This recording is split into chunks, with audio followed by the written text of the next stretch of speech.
did you kind of navigate at least the interest that you had like in going to graduate school for Buddhism and things like that?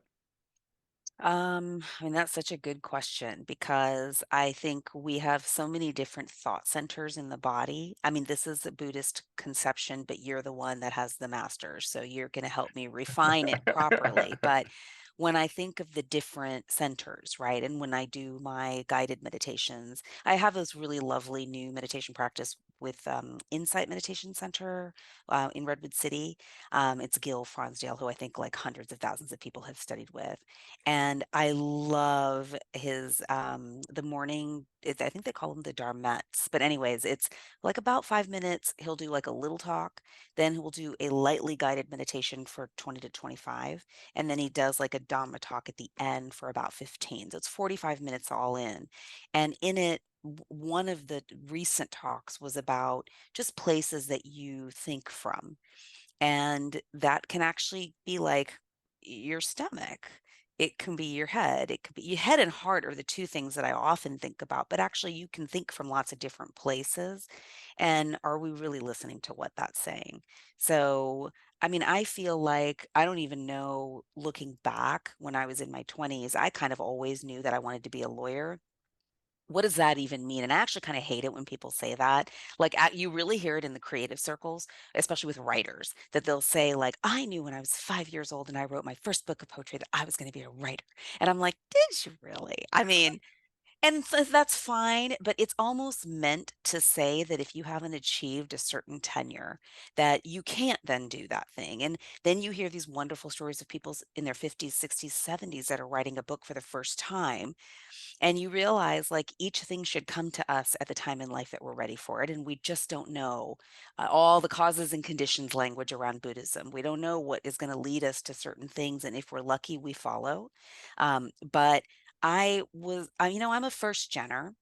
So I feel like what did I decide versus what did I feel I needed to decide?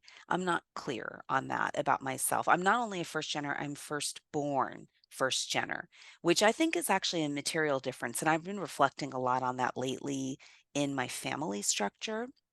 I'm the eldest of three, and my dad immigrated in, I want to say it was maybe 1971, but it was shortly after the Immigration Act of 1965. And all that really means is there's a lot of Indian, Asian people, but Indian people, that's what I know, that are right now like approaching 50. And all of us, our parents immigrated at around that same time. So there are some a little older than me, but this is like the kind of the first big wave from that group of people. And, our parents were pretty linear. It's about survival.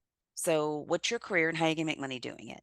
And there's like a couple of things you're allowed to do. Doctor, lawyer wasn't even really there. Actually, it was doctor and doctor and doctor, maybe engineer. Okay. But like my parents were great. Yeah, you're going to be a lawyer. But I mean, I never suggested anything in the arts or in entertainment. And I knew kids actually that wanted to do film or wanted to do acting or creative writing. And that was like, okay, yeah, but what's going to be really your job? That's how that was meant. So I don't know what I decided and what I didn't decide, but I thought I always wanted to be a lawyer. And then I went to law school and then I married young. I mean, I was 24 when I got married, 24, 25, which I just think is super too very young. Not too, it was what it was. But now in thinking that I have a daughter who's 20, if she told me she's getting married in 4 years, I'd be like, what? That's too soon. Um, and then I had Sonia, my first daughter, when I was 28. So I had law school and a professional life for about 3 to 4 years before I became a mother. And I don't know where I come out on like the feminist, like what's feminist and what's not feminist about what's possible when you have children. What do you want to do? What choices do you want to make? Sanjay worked a lot. I went solo after working in an institutional setting for a lot of years. I was solo for almost 20 years. And in there, I went to divinity school, so I have my master's at like the 11 or 12-year practice point. And then I came to Institute of Buddhist Studies. And that was like how many years later? Almost 10 years after I graduated from Harvard Divinity School is when I went looking for IBS. And I don't know why. Like, in Hinduism, they have the four stages of life. And I'm between like three and four right now, which is kind of the raising of the family and the retiring from things. Still in raising the family, my kids are still 16 and 20, but you can see that retirement thing, empty nester thing kind of coming. And I don't know. I don't know what I was looking for. I don't have a spiritual life. So I find the people in divinity school settings to be the lovely you, obviously. Um, but really and truly actually the loveliest people I've ever met in my life. And what I thought I would find in law school, I found in divinity school in terms of community, mission, um, kindness, thoughtfulness to other people. They don't teach you any of those things in law school. It's sad because you're representing people. So shouldn't you Yeah. learn those things? But it was never part of the curriculum. Um, People who did public service work tended to be that way. But when I went to divinity school, it was just incredible. The humanity, it was humanity forward. And IBS was the same way. So I landed there because I was trying to find a place for my Indianness. And I don't know that I grew up Hindu. I was classical Indian dancer, but I don't know that I call myself Hindu. And I feel like Buddhism, I don't know if it's like wrong, I guess nothing is wrong to say in Buddhist speak, but I feel like Buddhism did the job of taking the Indian philosophic underpinnings and Americanizing them. Mm. Now, I don't know what someone who's Asian Buddhist would say about that. But what I find as a person who lives in two cultures but belongs to neither, which is nothing profound I'm saying. I think anybody who's a first gener would say that. Um, I needed something that felt spiritual but also familiar. And I find that in Buddhist studies. Wow. So, being someone that is a first generation, or someone that's born here in America, and kind of straddling two different cultures, American and Indian, you felt like a solid foundation arrived for you in the form of Buddhism, and that kind of feels like a. I mean, home might be too strong of a word, but just like a comfortable place, or like some place where you felt like maybe you were visible, or maybe it's something that resonated with you at the very least. I think home is a good word. Actually, literally home, because my dad grew up meditating, but that's not the word he used. Like Mm. it didn't have a name what he was doing. But I would wake up. Actually, in the time the only time I saw this was because for reasons I don't understand, I took chemistry too. I'm very bad at science. I think I just liked lab. Like I just liked lab. So when I was a senior or junior in high school, I took Chem 2, and Chem 2 lab time was at 6 o'clock in the morning. So I had to go to school super early to do lab. And I say that because that's the only time in my life I've woken up as early as my dad. And my dad was up even before that, but he's a doctor, so he starts procedures very early in the morning. So in that period, that it was a semester or a year, that was the only time I ever saw my dad before he went to work. I'd always see him after, but never before. And he would be sitting on the sofa in our living room, which when you came down the stairs of my childhood home, the first kind of in the entryway, you would see the sofa. And he would just be sitting there with his hands. It wasn't quite like this, but they were clasped and they were in his lap. And he would just be sitting there with his eyes closed. Wow. And then we'd be like, "Dad, what are you doing?" And I mean, he just, my dad doesn't talk. He grew up on a farm. So I think that that is so in you, the farming life and the routine of it, the early mornings, the working until it's too hot, going to school half days. People don't talk that much. It's not a very literate culture. So he just doesn't talk. The village people, they don't talk. Well, some might, but his family, no, they just don't talk that much. So he would be sitting there, and then sometimes on the weekends when he wasn't on call, he would do these meditate. But again, it wasn't called a meditation. It was like we would lie down on the floor and he would guide it. It was a body scan. That's what they call it now. But I grew up doing that. He'd be like, now the ocean water is coming to your toes. Now it's coming to your, knees. Now it's going back. And I remember that feeling. And so when you say home, it was literally meditating with my dad. And my dad's Wow. ability to just sit there, I mean, he worked hard, like he's a gastroenterologist. He works hard, schedules, overnight calls, all that. But he could like sit there and just like take a nap for 60 seconds. It's all the stuff you read now in science. All these scientists are talking about the power nap and getting a little rest and the meditation. But like he was always doing that. So Yeah. That practice I found, and then when you and I took the class on the way of the Bodhisattva, and I was reading a lot of the things in that book my dad said as I was growing up, like, I love my enemies, or I don't feel hate. I mean, there were other things that my dad would say growing up, just little asides. He didn't like lecture about it or anything, but I would read it in the book and I'm like, I know this. But we didn't call it Buddhist or Hindu or anything. It was just our way of being. Wow. Yeah, And interesting. yeah, and does your dad it sounds like in a family that doesn't talk all that much, and in a family that had to prioritize agriculture or um their life around so much else. It doesn't sound like maybe there's a whole lot of teaching going on or like a lot of like lecturing, but it does sound like this was something that he picked up from maybe his parents and his grandparents or something like that, or did he ever get into that with you? I mean, there was no parenting, right? And I don't know if that's unique to Indian people or if it's a generational thing, but parenting as a phrase didn't exist. Everyone's surviving. There are children, there's work to be done. And my mom, by the way, there was definitely talking in my house because my mom's family is very chattery. So there, it's a hilarious contrast when you have my mom's side of the family at our house versus my dad's. All the people in my dad's family, they just sit in a big circle and like nobody talks. And then my mom's, it's like you can't even get a word in edgewise. So it is really funny how different. She was city. She grew up in the city, middle class. Her dad was a lawyer, so very different. My dad's family, all farmers. So I don't know what they learned, but it is a very powerful lesson in, as I think about modern parenting, where you have stacks of books about what to do and advice and the internet and all this, where the didactic mode has its value. I talk a lot to my girls, but living it is actually so much more powerful. Like, why do I work?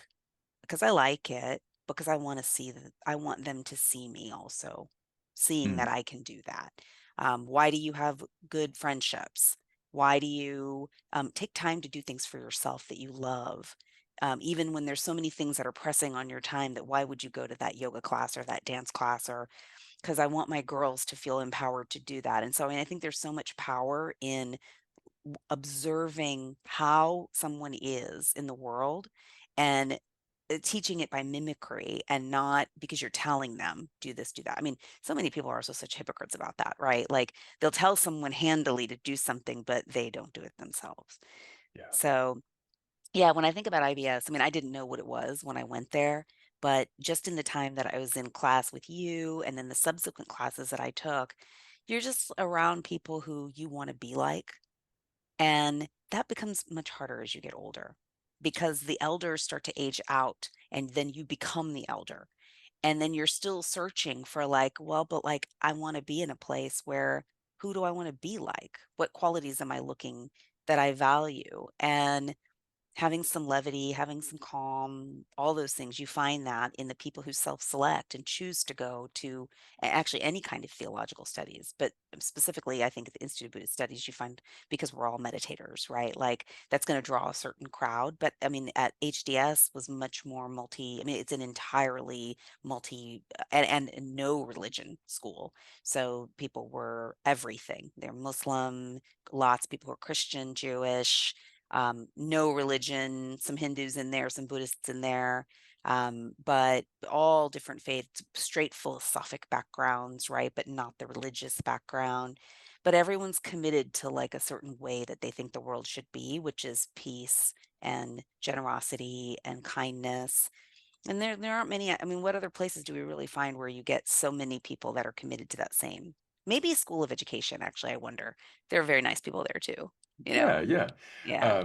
But I hear what you're saying because I know that when I attended Institute of Buddhist Studies and met people like yourself and people other classmates of ours and seeing people on the chaplaincy track, and that was something that it hasn't, I will say it hasn't yet resonated with me, or it doesn't seem like something that is my wheelhouse at the moment, but it's very admirable, and it's so service oriented and so generous and everything like that, and just being around these people that dedicate their professional lives and more so their spiritual lives or their emotional lives to caring for others in hospice or in correctional facilities or and even in the army. I've met some classmates that are chaplains in army or military based settings, and these people they give a lot, and it's very inspiring.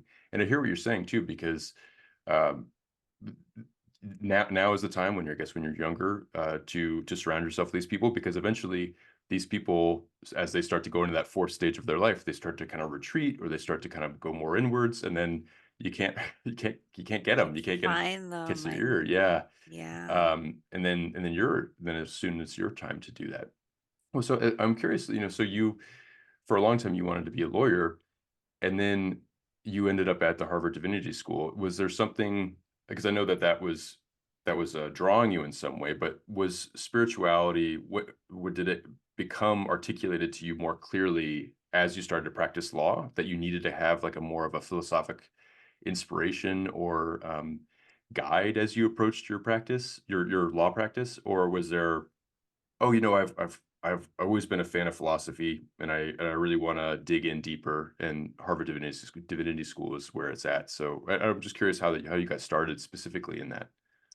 That's such a good question. I actually want to say one thing about what we were talking about before, because I Oh think yeah. it relates to this. Hmm. I think that people who elect to do service-oriented work, and chaplains certainly, but I also think actually certain kinds of physicians, I think certain kinds of lawyers, social workers, teachers who work in tough public schools, I actually think that many of them go into it more for themselves.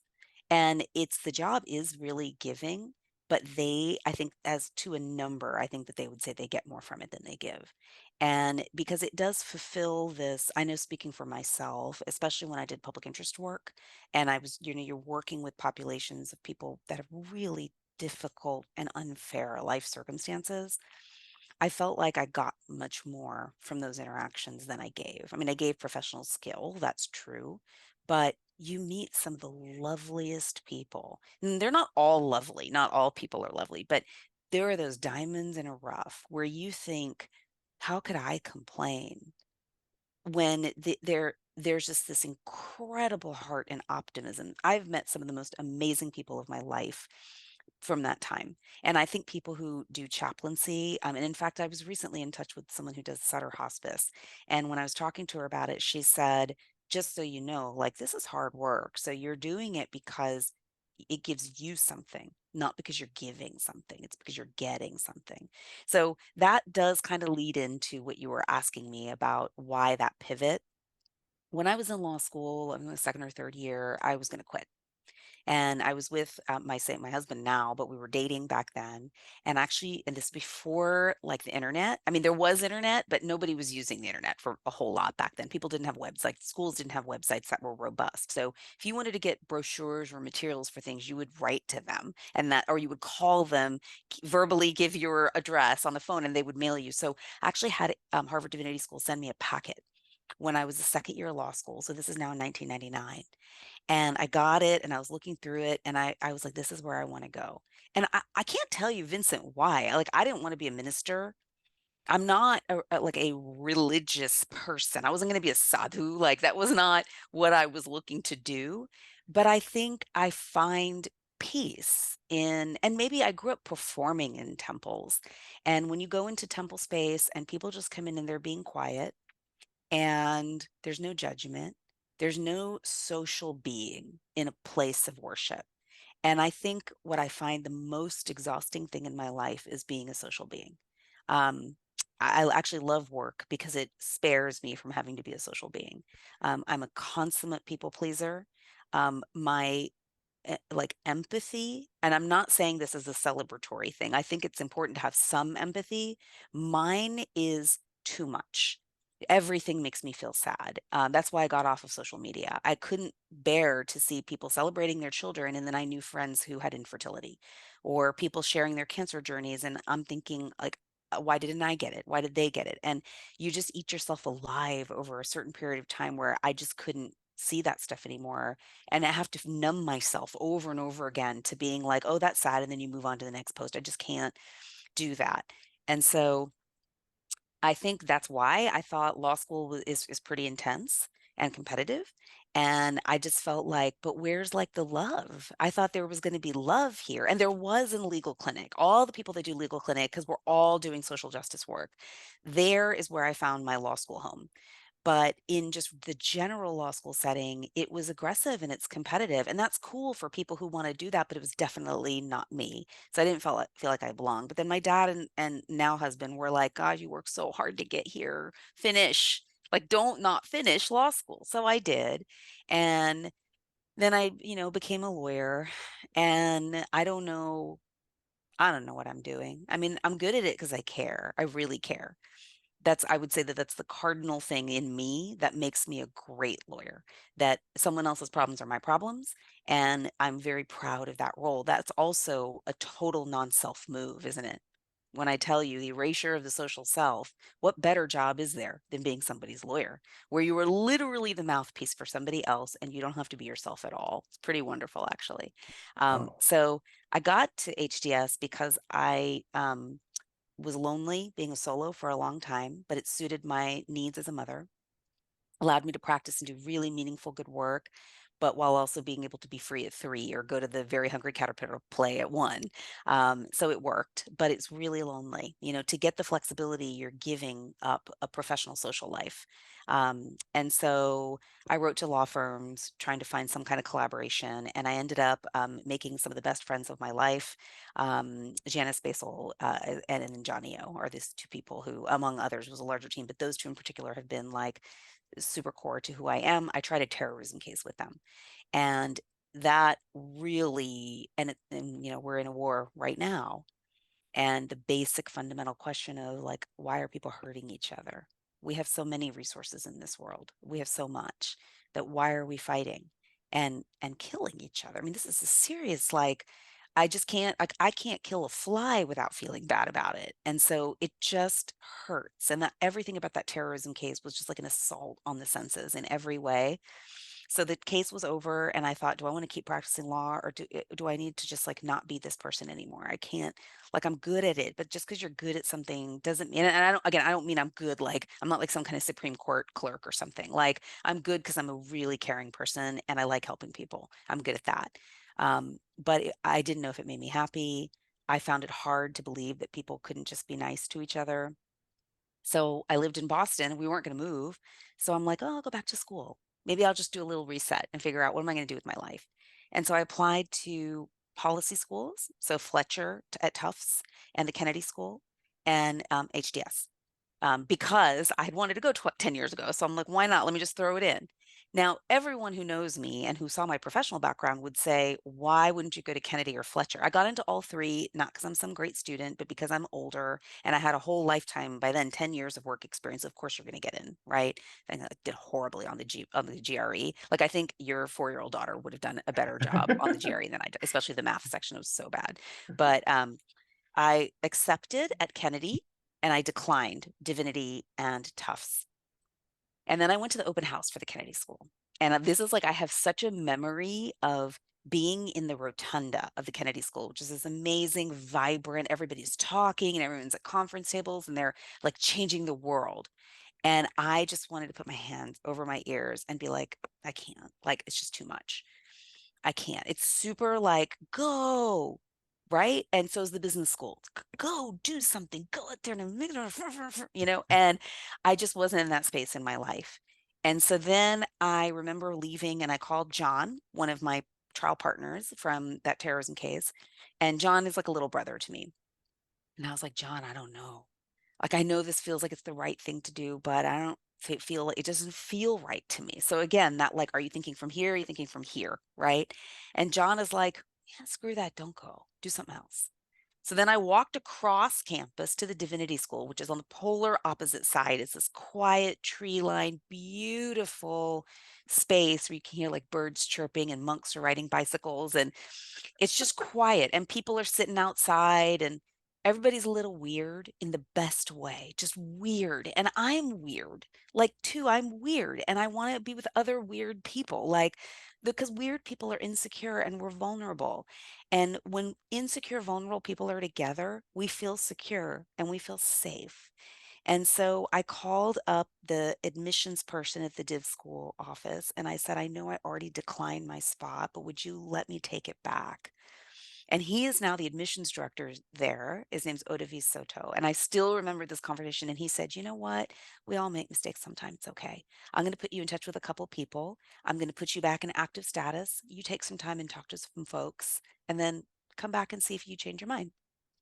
Wow. And I did, and I went.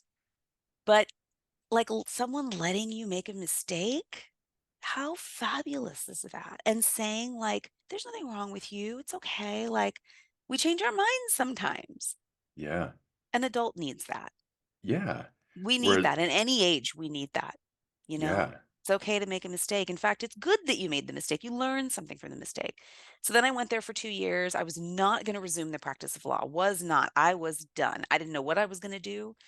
Thought maybe I'll teach, maybe I'll get a PhD just to like be in school for longer to like further postpone any decision making. I did lots of creative writing when I was in school and I loved that. I wrote a lot of essays. Um, then we moved to California and it just made sense for me to go back to the practice of law. It was the easiest way to serve. And it was a Mhm. skill I had that takes a lot of years of training and people who have need. So I went back and did indigent criminal defense representation for a long time. And then in there, I started doing sex abuse work for universities, Title IX work. And that, so I don't know how I feel about that. Like, I'm good at it. I feel good not having to like be a person, be a lawyer. That's good, you know? But I Yeah. don't know who I am really. Mm. But when I went back to IBS, it was because I was kind of trying to figure that out. Yeah. Wow. I mean, what an amazing journey that you had to literally you said no thank you to two great schools, and you were like walking into the place where everyone's really excited to get started on their next academic phase of their life, and begin blazing their path in their career, and you decided to do what felt right, and even if that didn't logically, if you were to tell, if you were to like say, "Hey, everyone in the rotunda, please quiet down. I'm having these thoughts." Like, I don't Can think you it would be, imagine? yeah, I don't think it would be received well, or at least it would be kind of like, "Well, you're Hmm. here, and this is awesome. So I don't really know what your problem is." But you decided to do something for you, and I really love what you were saying about how weird people uh, collect, and they also support one another. They kind of fill in each other's uh, I don't know if they fill in their insecurities, but they allow, because we're all insecure, we're all kind of like we're good, right? There's no like Tom Brady here that's gonna like make us all feel like we're uh, total nerds or total weirdos. And so yeah, I think that's a wonderful thing, and yeah, like it. I am curious what you studied in particular at the HDS, but it does feel like that little moment for yourself allowed for you to pursue your law practice in a more mindful way, or not necessarily mindful, but just kind of like more, Yes. yeah, like a little Yeah, bit, oh, yeah, in a chaplaincy kind of way, yeah. in a love kind of it's like you use the words that no lawyers use. "Thank you. Thank you." Right? I mean, why don't people in my profession say thank you? They don't. "I appreciate you. You're working hard." I don't say I love you because there's, like, all kinds of sexual harassment, sadly, the legal world, but I'm always thinking it. I'm always thinking it, and yeah, you go to IBS and you say "I love you" to somebody, and that's, like, rolls off our shoulders. We say that to each other all the time. You understand exactly what that means when someone says that, and in fact, you don't even have to say it because of the way we are with each other. But yeah, I think my law practice really changed. I felt a lot more comfortable just to be myself.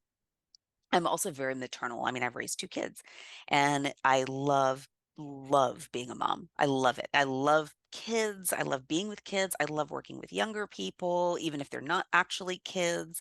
I'm a caretaker. I mean, that's the thing that I love the most. So, I wasn't afraid. I didn't feel like I had to put on some corporate outfit or a persona that was formal and official and I'm trying to impress somebody. at the expense of just doing the work for the work's sake. That I'm super grateful for. I'm grateful for it from my solo practice. I'm grateful for it from div school. I studied a lot of anthropology Hmm. At HDS. with a professor whose name is Michael Jackson.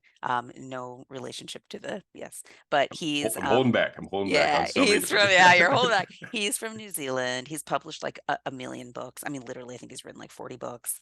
Um, and he's amazing. A lot of his work is in it's philosophy, a lot of philosophy, a lot of work around post-Holocaust literature and thinking. And if you really want to dive into understanding humanity and its ability to for extreme love and extreme hatred, that's a real historic moment, but also a historic moment of a group of a diaspora that's educated and literate and they write. Like no one from the 1947 partition put out what people did post Holocaust in terms of literature. And that's because you're talking about people in India who suffered and it was brutal. I mean the numbers on like how many people died and what religious conflict in my country was horrendous. But these are a lot of illiterate people, not the Bengalis, but the rest of the country. Gujaratis are not especially highly educated, literate people who write and do philosophy. And so I think the situatedness in Europe helps because and also actually Judaic religion is quite scholarly. They read and study a lot. So all of the wealth of literature that came out of that era is, I think, instructive for all of us, regardless of what your background, your professional background, your religious and spiritual background. And then also Christian theologians wrote a lot actually coming out of World War II also. So there's a lot of really good writing and thinking. And so Michael drew on a lot of that. And then, of course, field study, which is kind of what lawyers do too. We're in the field all the time. That's our work. So to be able to just sort of marry that, he also was just a profoundly amazing mentor and a yes you can champion. So I'm still in touch with him. I wrote a book about my dad that is in a very it's been sitting there, Vincent, for 11 years in manuscript form and really needs to be finished and written. I will. I'm going to. But I Wow. wrote that with Michael. So yeah, it was a really magical. And had we not moved to San Francisco, I think I would have applied to get a PhD at HDS and just continued to study with him. But we moved. So life hit reset yet again and kind of had to start all over. Yeah. Well, I'm very glad to know that he's someone that you still kind of remain in touch with, or that is still kind of a part of your life. And what amazing work! And it really is amazing that the study of post Holocaust or post World War II Judaic history or Christian theology and things like that can resonate with an experience that your heritage has with the partition, and that kind of trauma, major trauma event, can be understood and transmitted, like the communication of it, like the feeling of it, and the pain and the love out of it can resonate with you here in 2024, and reflecting back on what has happened in so many different countries. What the truly amazing work that your mentor does, Yeah. and I'm really Yeah. glad that you found that. And that's amazing too, like that you. It seems like creative work for you has also spanned some time as well. As like a through line for you, because you've been working on a manuscript about your father, like a biography almost, or like a Yeah. exploration of him. Mhm. It was I did field work in div school. So I traveled to India and to New York and to Virginia, which are three places where my parents grew up and lived in divinity school. So we took all three trips. We went back to my father's birthplace and then the village that he grew up in. These are things he had never told us, like in his whole life. So when we talk about the importance of that diasporic literature, and I don't mean to just say those two, right? I mean, there are other populations, minority populations, refugee populations, like really strong writers that have written about having to leave their home countries. I did a lot of work with that around exile, refugees, war, and just reading. And this is all under Michael's supervision and work that he had culled together in his books. But it's around cultures of silence, it's around intergenerational trauma. It's around living a life and not understanding what your ancestors went through so that rather than, and this is hard, okay? And we talked about this a lot in class. Do you have so much empathy or sympathy for someone's actions that you're excusing them? How do you how do you properly absorb compassion or empathy or sympathy? Also very, very critical questions for public defenders. When you are looking at a particular client's background, and they were foster care youth and not in the good way, and they were abused, and there's drugs in the background, and there's no parents in the picture, there's incarceration, there's so many things in the background, but in front of you, they are have been charged with some pretty terrible things. How do you make sense of, what's the room for forgiveness? Are you shutting up a feeling that you should be having? There's a lot of deep, difficult questions there. And I think in Holocaust studies, anyway, there's a lot of talking about the silence and how long it took for people who had undergone things that happened in those camps. And actually, also in Latin American literature, you read a lot about people that are crossing borders and just like the trauma, and then the kids don't know anything about it. And so how do you then, when a parent acts crazy or a grandparent acts a certain way and we don't have an understanding, and it's not like we're trying to make excuses for them, but sure, it would sure help to understand, why are you acting that way? So there's a lot of that. I mean, look, I don't have perfect anything, perfect family. I'm clearly not. I mean, all of us have deep imperfections, but it helps to color in some of that story, I think. And so that's what I was trying to do when I was in school. And I love my creative work. What's hard about it is, as a creative yourself, is gosh, it's all self-driven. Mm. And you have times when you're really enthusiastic and now I'm going to do it. And then there are times where you're like, I'm literally sitting in a room by myself and nobody cares that I'm doing this.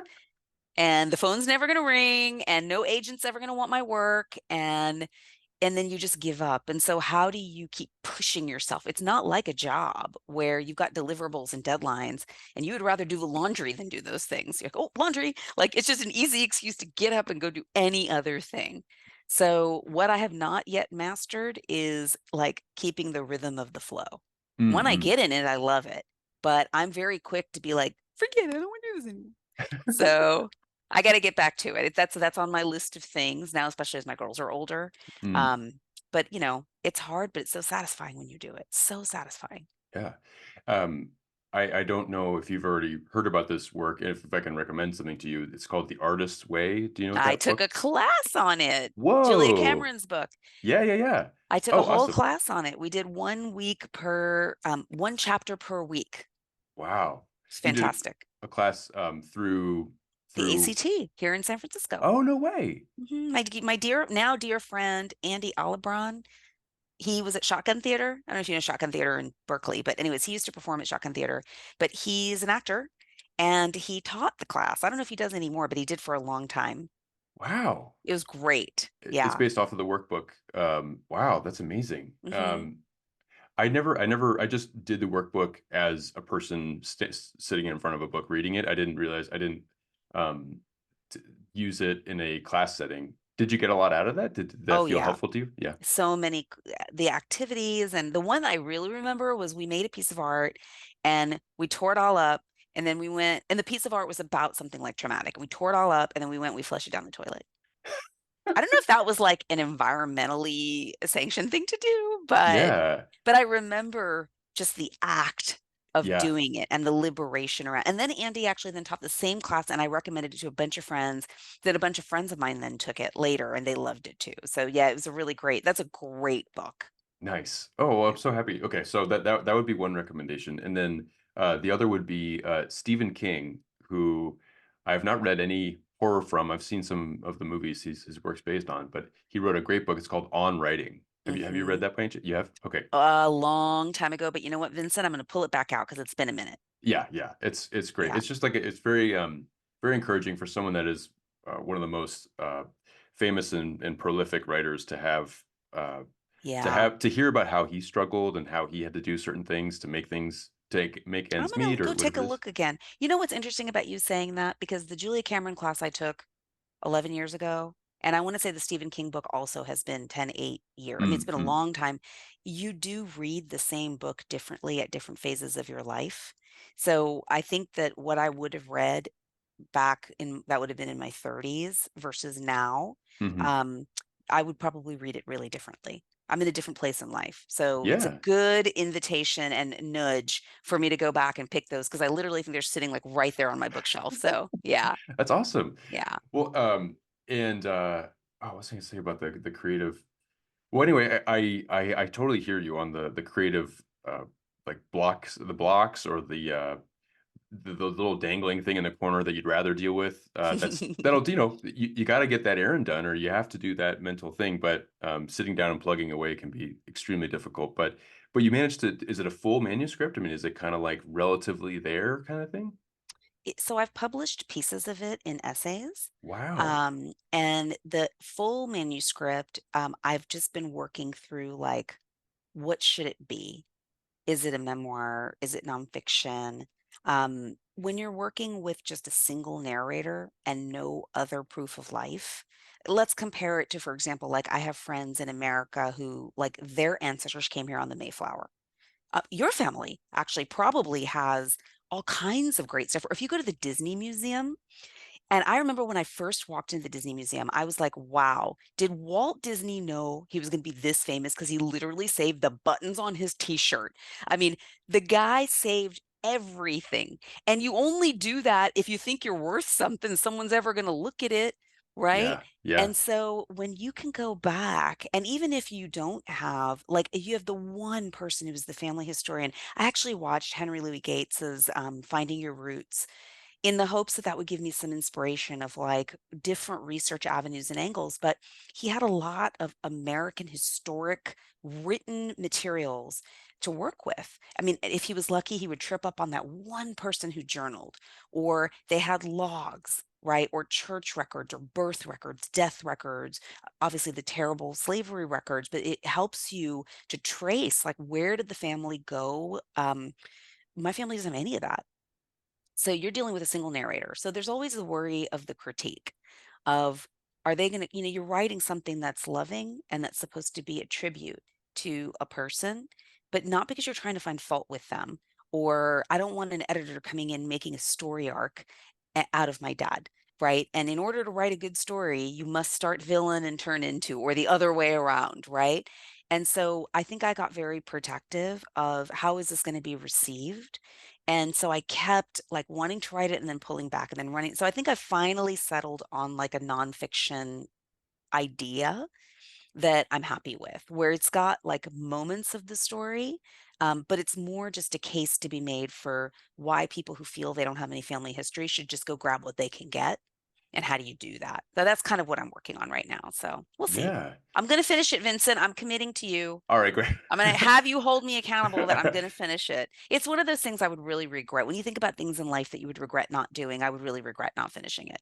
Yeah, yeah. Well, this is being recorded. I will make sure to check in with you about it. No, but I hear that task. I hear that challenge for sure, where maybe some other people with different heritages or different histories, some people that can trace their lineages to the American Revolution or various things like that, I know that my so and so, great, great, great, great so and so had an apple orchard, and that was next to George Washington's old spot or whatever it is, and Yeah. people are very proud of that, and they've kept record. Where you're dealing with a situation where for generation upon generation upon generation, there was an agriculture-based society that was based on survival, and there wasn't so much. Uh, there was just wasn't room for the emphasis of on literature, or there was just wasn't time, and or it was just wasn't a priority, and that's something that my wife, who's also has shares Gujarati heritage in India,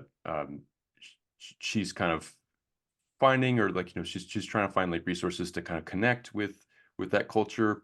And from what we found though is fascinating too, because there is a style of tattoo in Gujarati culture. There is like a Oh. it's its own style. Mhm. I'm not really well versed in tattoo art, but there is a kind of an ink related. I don't know if it tells stories or if it just kind of has a, a weaving of symbols, but it's a kind of a Wow. full body kind of tattoo. A lot of like pin pricking, kind of like little bits. Wow. Wow. Are you And telling my dad is like tatted up and I didn't know all these years? Or my mom? But I'd never heard that, and that's pretty amazing that she discovered. I mean, look, we look for rituals. mhm, We look for history. We look for whatever you mhm, can find because what does it mean to know nothing? right. Nothing. I mean, it was so not a priority. You know what it's like? So when I went to visit my dad's birth village, which I had never even known that he had a village that was different from the place that I knew he grew up until I started this work. So we went out the Karmal, India, which is like not even on Google Maps, and there's literally nothing there. And you have to ask people direction. How do you get here? How do you get? So the analogy that I'm thinking of is when I walked into the school where he did his early schooling. School's still there. Um, I said, some little kid said, it's my birthday. And I said, oh, are you going to have cake? And he was like, cake? And he kept repeating back the word cake to me. And then my mom is like, Sejal, they don't know what cake is. And I'm like, they don't know what cake is. Like, how could you not? I mean, they don't have eggs. They don't have that kind of sugar. Like, they don't eat that, right? So it's that family history for, I think, the kinds of families where maybe Priya's family and mine is it's the cake. It's like, what? Like, why would you do that? They didn't have cameras. They don't Right. keep who has time to journal? What are you going to journal? Today I made tea. Then I did the dishes. Then some I mean there was no and it's interesting when I think of like Jane Austen. So many people celebrate Jane Austen because she was living in this patriarchal society and yet this incredible creative imagination came from like sitting in a room and not being able to do much. But somebody inspired her to write. She had some kind of education, obviously, because she's a brilliant writer. But what about when you have someone who has intelligence? They have imagination, but they have no education. Mm, There's just, you don't even know what's possible. I don't know who in my family was smart or what personality they had or what they look like or what were their quirks. Nothing. yeah, So, I mean, you kind of grab what you can because yeah, you realize later this really matters. yeah, It really matters. It helps to make a little sense or tell a little story about where you came from. So that's kind of the gist of what the project is about, and that it's partly memoir, partly nonfiction, but that you don't have to have a lot for it to feel good mm, because it's the effort. When you undertake the effort to find whatever it is that you can find, and you satisfy yourself that there's so many unanswered questions, even people who have a ton of family history, you can't answer everything, right? And there's always secrets in a family that no one's going to tell you about. So you have to make peace with what you know. And for some people, what they know is more than what other people know, and that's okay. But it's better to do that than to do nothing. And so I'm working on like the psych piece of why. Why do we need to know these things? mm, Why does coming to the Institute of Buddhist Studies and undertaking a meditation practice, why does that make me feel so good? And do yeah, I really need to know? Actually, we're hyper rational in this country. We always are looking for answers to things. What yeah, about it just feels good? yeah, That's all. yeah. I think that's uh, a really interesting component to this, where like your father, who uh, lived lives in America and came from the background that we were just talking about, and likely didn't journal or doesn't journal, right? And yeah, and yet finds time to be reflect. I don't know, maybe I don't know. I'm not entirely sure what the nature of the meditation that he does is, but has time to reflect on the moment, I suppose, or just to check in with himself. Yeah. It's just And it's like brushing his teeth for him. yeah, Like, and that's what we should be doing. But you know what's sweet, Vincent? I have to tell you. When I started doing meditation, I was having a hard time figuring out like where. I felt good with Thich Nhat Hanh because even though he's not Indian, he's Vietnamese, there's an authenticity to it being Asian that for whatever reason it felt good to me. Then someone recommended IMC to me, and I started doing Gil's. And everybody loves Gil, and for good reason. I mean, I've never met him or anything in person. I've only ever done them online, but it's really wonderful. But then I had this moment where I was like, everything about my life is American already. And do I feel bad that I'm going to find a spiritual home again in a teacher who's American? Now, never mind that he's lived much longer in Asia than I have. He's studied Asia more than I have, but the lineage is not Asian. The upbringing is not Asian, right? So there's only so much of like kind of the way we are that we can learn versus kind of what we grew up in. So I've been sending the meditations to my dad. We do them together. Actually, he loves them. And then when I was home a couple weeks ago, I said, Dad, does it bother you at all that this is not an Asian or an Indian person that's teaching this meditation? And my dad said, I love him.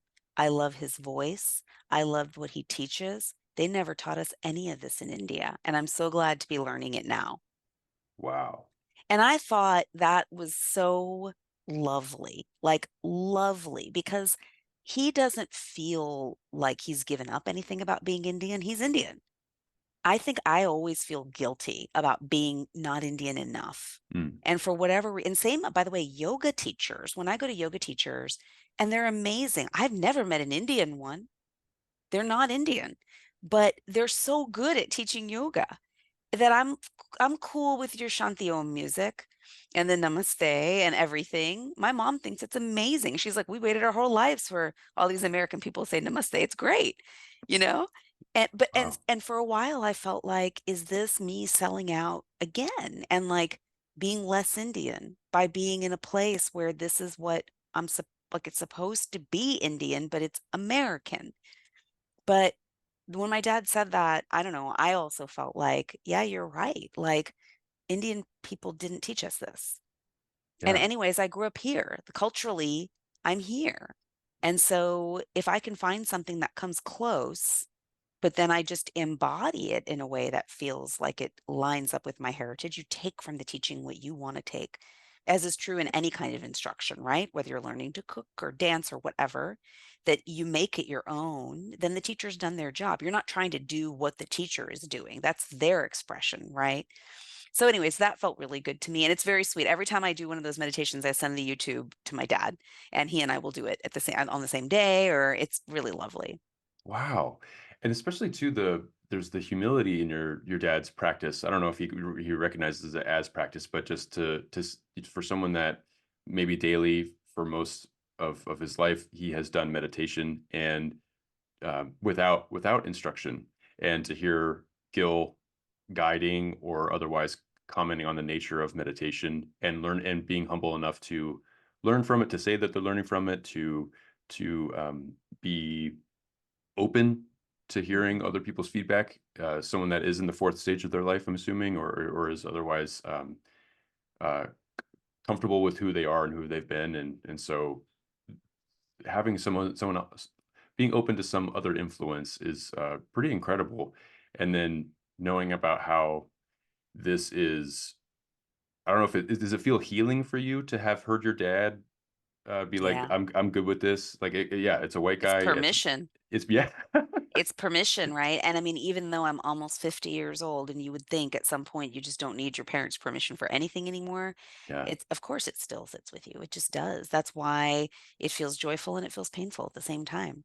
yeah. So yeah, you're looking for, I mean, one of my aunt's jokes, she says price of the green card because everyone in our family is interracially married. I mean, so many people interracially married, interfaith married, gay marriages, you name it. Every family has all these things, right? And that's one of the beautiful things about living in America. And we all adapt to now what's funny is, and I said about you to Priya, I was like, I think Vincent's like way more Indian than my husband is, who is actually Gujarati, right? I feel like the people who have come into our culture, like via marriage, in many ways take it a lot more seriously, learning about it, learning the words, learning the food. They're very sweet and respectful, and in ways kind of more Indian than the Indian people are. And so, what is that? I mean, I look at my daughters, and my daughters don't speak the language. We don't eat Indian food that often. They look it. So that's where it's a little different because people look at them and say, and by the way, their last name is Banker, which is my husband's last name. And that is a completely American. So if you saw my daughter's name, why would you even put together that she's Indian? Right. And so for them, it's also a little bit weird that they'll meet kids who maybe their parents were the immigrants or their parents were maybe more traditional. and their expressions of religious faith, of rituals, are really different than my girls who don't know anything about any of it. And so, what does it mean to be Indian? And are we just going to accept at some point that, like, I don't feel right saying it? Some like Letisa, who we went to school with, she's lived in India more than I have because Wow. she did so many retreats Mm, in mm. India. So, I mean, I often will meet people who are not Indian who've spent a lot more time in my ostensible home country. I think in the whole of my life, Vincent, I might have maybe have been in India for a couple months, cumulatively a couple of months. Yeah. I speak the languages and I look it, and culturally I'm it, whatever it is that was imported here, right? But it's a hard thing to negotiate. I don't know. Yeah. And just to your earlier point about, like white people having a more specialized or committed recognition of elements of Indian culture or whatever it is, or people that are not necessarily quote unquote where it's from, having a more dedicated uh, belief in something or track in a certain topic. I pursue or practice Soto Zen, Mhm, and I go to a Japanese American temple for Soto Zen, and I talk to uh, the reverend there, and he's a Japanese person. He's from Japan, and he is a young man, and he's trained at a heiji, and he drinks alcohol, mhm. and he is I don't know any other thing about him that might be different in that way, but you go to or you watch Dharma talks online, or you go to some place like the San Francisco Zen Center. I mean, it's very clear that these precepts of not imbibing intoxicants or whatever it is. I'm not how loose it is really on the ground, Mhm. but there's a level of commitment to being Soto Zen, and literally you take a vow, and vows can be broken. It's okay in this situation, but it's very clear that if you're going to be taking things seriously, you don't have Bud Lights on the weekends or something like that. And at least don't break it for Bud Light. Break it for something nice, like a nice cognac. But here, what's authentic, right? Right? A bunch of you know, American white convert Buddhists towing the line, keeping the precepts, not breaking their vows, or really trying not to, or literally a guy from Japan where Having his course. yeah,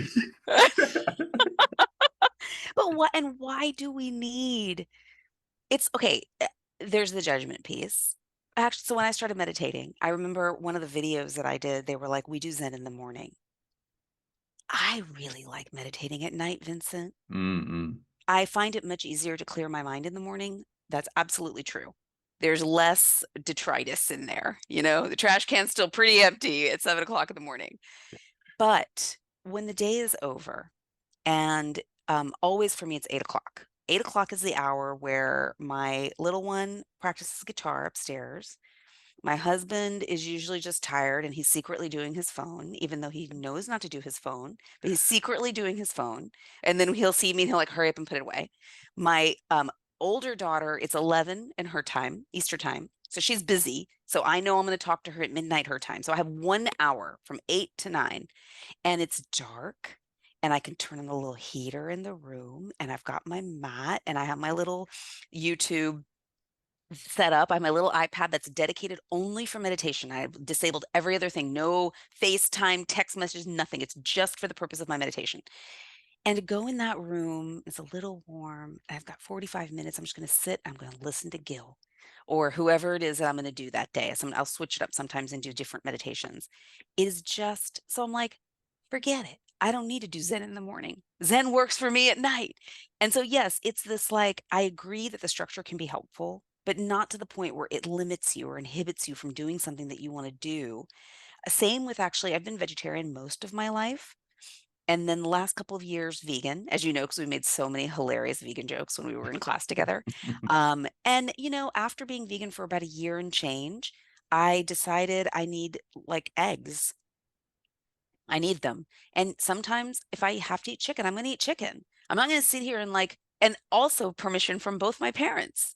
You just eat what you need to eat. And, Wow.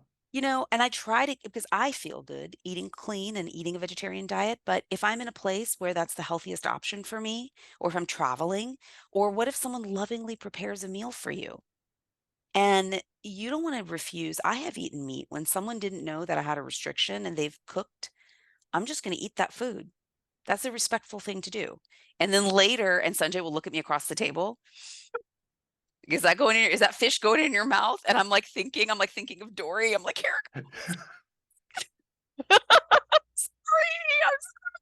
sorry. But you got to be a little flexible. Yeah. You got to.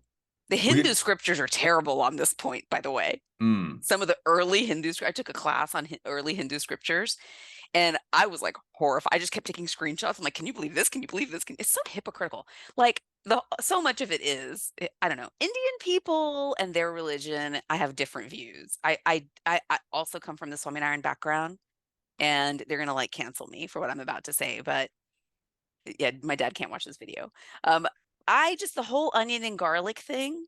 mm, yeah. Why Yeah. sitting apart from genders? Right. Why? When, by the way, transgender movement has been alive in India forever, forever. But are we serious? Seriously, you, Swami, can't keep yourself under control, that you can't see a woman? The priests would come to my house for pujas, and my mom's like, Sejal, hide in the kitchen.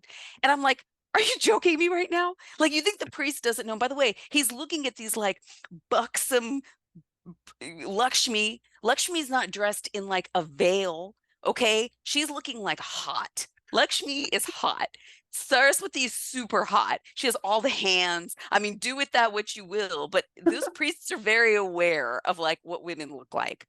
So he's coming to our house for the puja, and then my dad's going to give him like a private colonoscopy. Okay, my dad's like the colonoscopy person for like all of the swamis. Okay, this is big claim Whoa. to fame, and you can't see like a kid, girl, seriously. I'm not down with all that.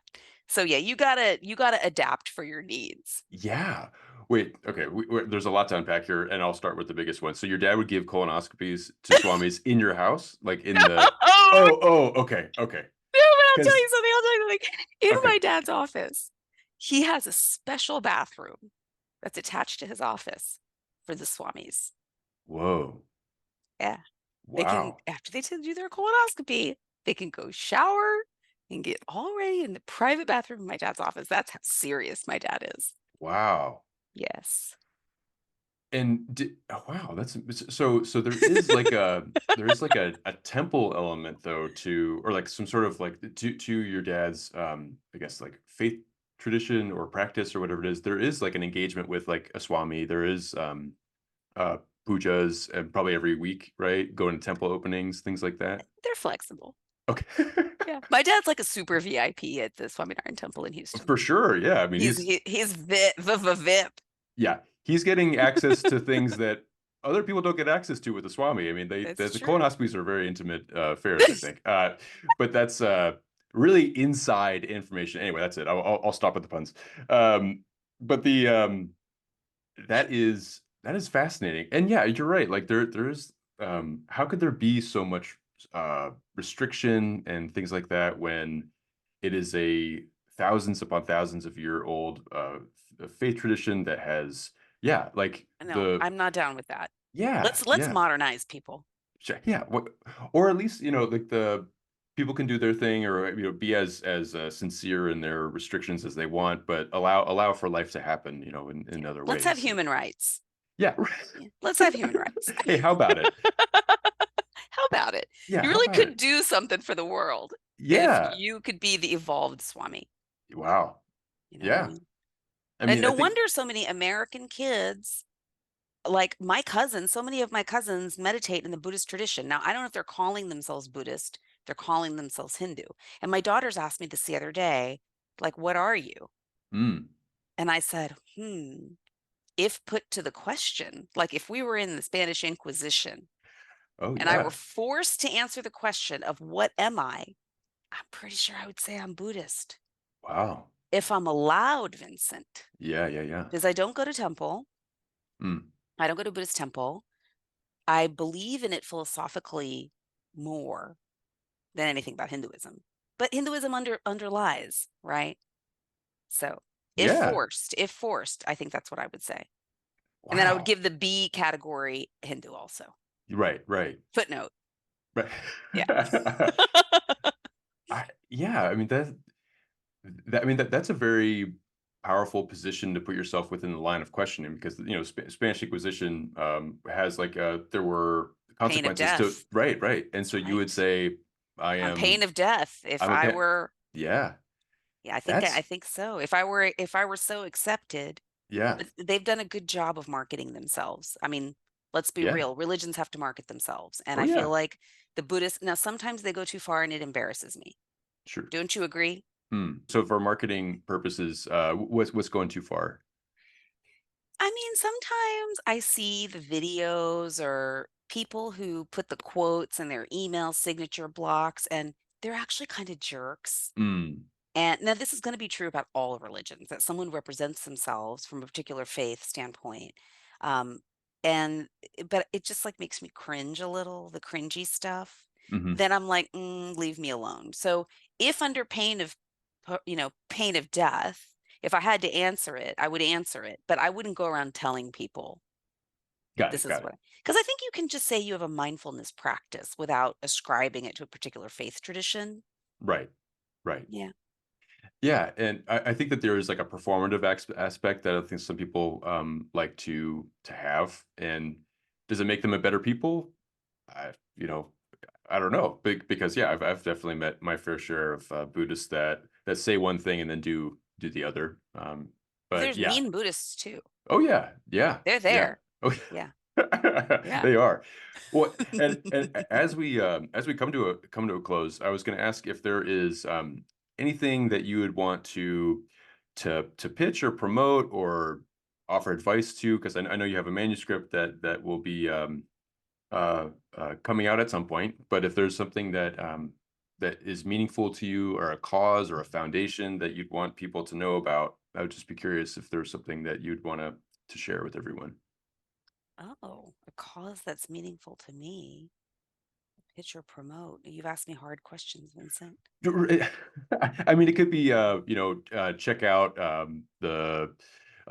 Better Call Saul or something. It could be anything. It could Anything. be, yeah, it could be Okay. anything that you're interested in, or want to get more eyes on. Okay. Yes. Yes. Yes. Yes. Okay. This is not anything that's so deep, but I just read this beautiful book that I love. Oh wow, the And Japanese secret to to longevity. wow. So I'm not going to even try to pronounce it because I don't speak Japanese, but Ikigai, the Mhm. Japanese secret to a long and happy life. And so I'm not good at promoting, but what I would say is that lately I've been really into thinking about living a long and happy life and feeling secure and safe and happy. And what, for as many years as you're lucky to be here, what are the things that we can do to live better? And not just for ourselves, but for the wider world. Because I really think that one person's internal, true happiness helps in so many contexts, whether it's you're at the grocery store or there's a fight in the family or whatever. It's amazing the power of that groundedness, that what that presence can do, even if you don't say one word. And so I love this book because it's short. It's like a sweet, like gift size, right? And on the back, it has this graphic. I don't know if you can see the graphic, Yeah, yeah, but the yeah. graphic has Ikigai is in the center and it has four questions: what you love, what the world needs, what you can be paid for, and what you're good at. And intersecting in the consent in the circles is passion, mission, vocation, and profession. So it's kind of like the life changing magic of tidying up, Right, right. along those lines, in that it just talks about acts that you can do that promote a better well being. And the better you are, the better everybody is. And that's very Buddhist, right? We don't just meditate for ourselves, we meditate because we are better presences in the world. So that's, I would say, I would promote that book. And I would also just promote, though I know you and I are on the same page about this, but I don't think that people should meditate because someone tells them to. Mm, I think if you do it that way, it's not because you felt a genuine and earnest desire and it won't stick, right? Like anything, like exercising or eating well, or it's something that has to be organic and from within. But I think where you and I can agree, and I think a lot of our classmates and other people we know can agree, is it's true when people say it's a profoundly transformative life event and that you don't have to succeed. Like just sitting there is not just sitting there. So I would also say I really appreciate the Plum Village app, which mm, is mm. Thich Nhat Hanh's, Thich Nhat Hanh's organization, foundation, but a lot of the guided meditations on Plum Village are how I started meditating, and they are beautiful and lovely, and it's free and it's a really wonderful resource. And then Insight Meditation Center, even though I don't know anybody there in person. That's not true. There's one person I work with, Tom Fenner, who recommended me to IMC, and he's been, I think, a long time teacher, student there. Um, but I really appreciate that these places offer these videos for free. And so, I mean, I think that trying that out at some point and maybe donating to great people and great organizations that I think help a lot of people, I think those are things that I would say are great.